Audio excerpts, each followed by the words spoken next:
निखिल उत्कल प्राथमिक शिक्षक फेडरेशन आज आम राज्य परिषद बैठक ये बैठक प्रथम सोपान रे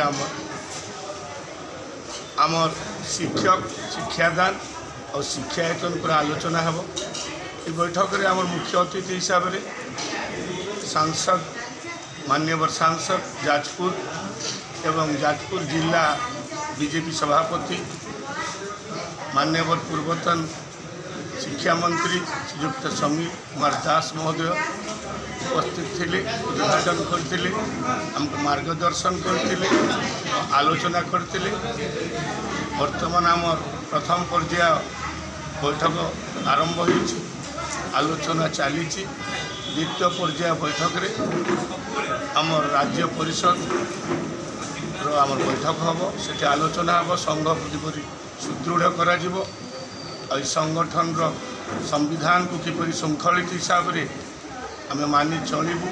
आउ जो माने इस संगठन रु बहिष्कृत हो संगठन विभाजन कार्य कला भली विभिन्न प्रकार कुकर्म लिप्त रही से माने तांकर जो निजको निजे आ गोटे पारालाल संगठन कर निजे से माने कर्मकर्ता कहते से पुणी थे आज आम निंदा करूँ और प्रतिवाद करूँ। संगठन आगामी दिन में नुआ पीढ़ी पाई किसी काम कर शिक्षक समाज समस्त समस्या उपर आलोचना करी सरकार पाखे उपस्थापन कर संगठन को पूर्व भली सुदृढ़ करी आगामी दिन में काम करने स्थिर कर। Thank you.